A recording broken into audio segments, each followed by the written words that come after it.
Well, here we are. Actually, it's a beautiful Monday afternoon. I decided to take a ride during lunch rather than eating lunch.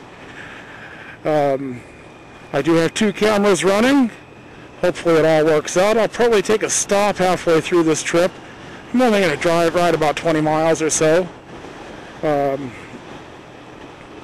of course, post this. But, of course, if you're watching this, that means I've already posted it. Yesterday was really a lousy day.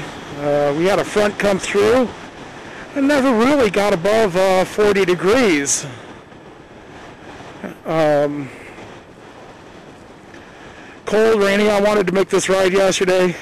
Couldn't do it, so well, you get it today. I'm going to be riding with a crosswind for the entire trip. I'm headed south out of Socorro to a town called San Antonio. I'm going to take both the interstate and the back road. We're going to take the back road down, the interstate back.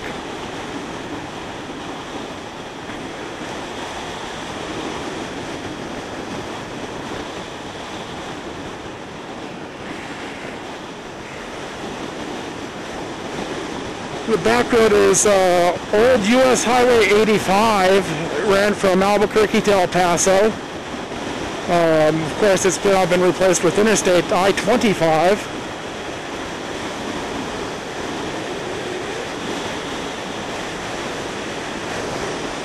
I don't know how noisy it is under the hood or on the video right now, but that's okay.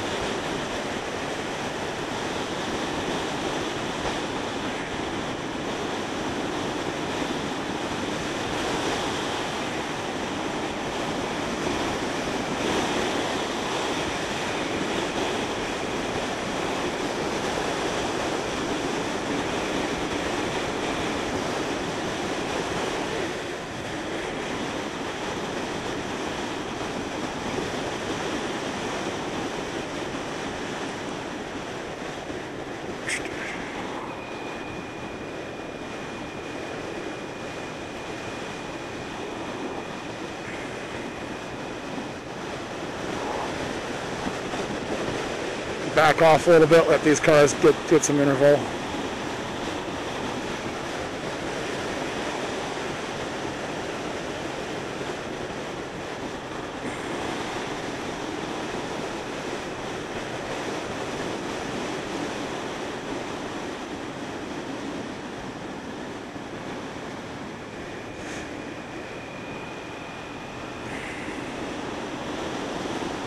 And then once I get the chance, I'll pass this truck ahead of us.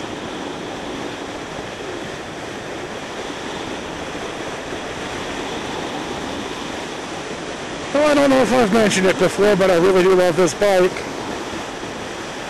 It's not a crotch rocket, but it will go fast enough to kill you.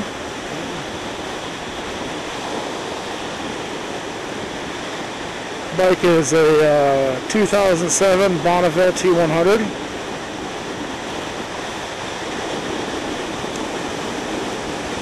Later on, I will do videos while riding my Enfield. Completely different bike. It's a single-cylinder, 12 horsepower thumper. But I can go places with that I wouldn't want to take my Bonnie. And it's not that the Bonnie can't go there, it's just that it's a little bit better for the Enfield.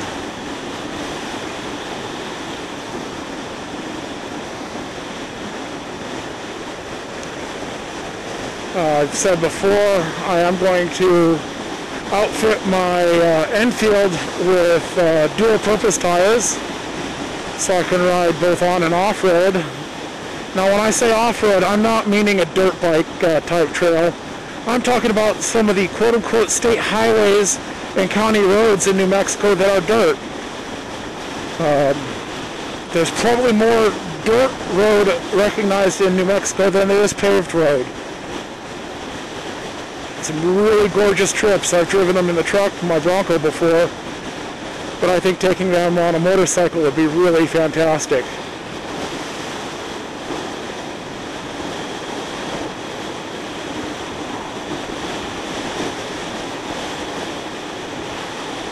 It is a bit windy. I do have a crosswind and I'm feeling it. It's coming off my right shoulder and it's getting funneled through all these canyons.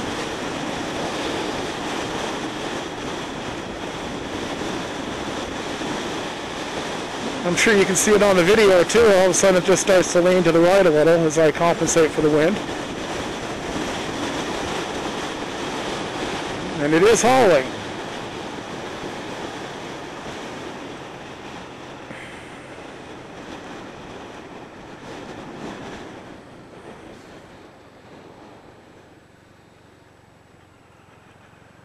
I'll pass this guy here in a second.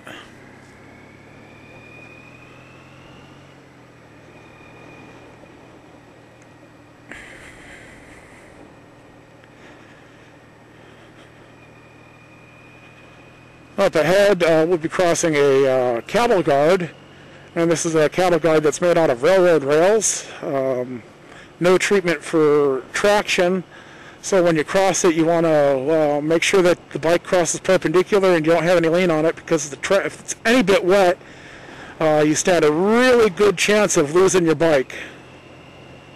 There is zero traction when you hit wet steel and rubber.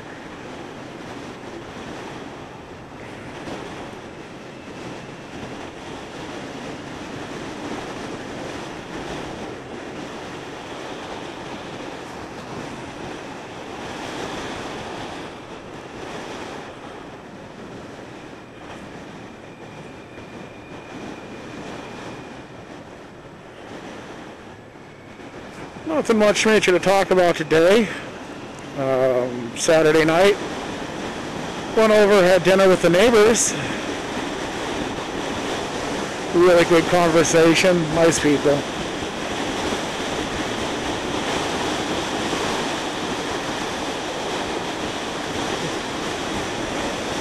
One of the topics of conversation that came up was drinking, and my neighbor doesn't drink at all. Religious reasons. I basically don't drink, but I shouldn't say that.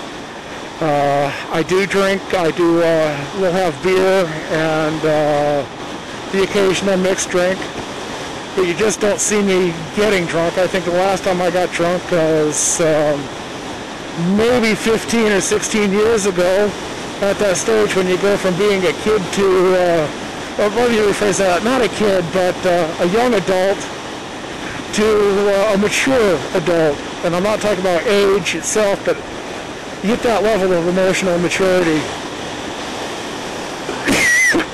Oh, excuse me.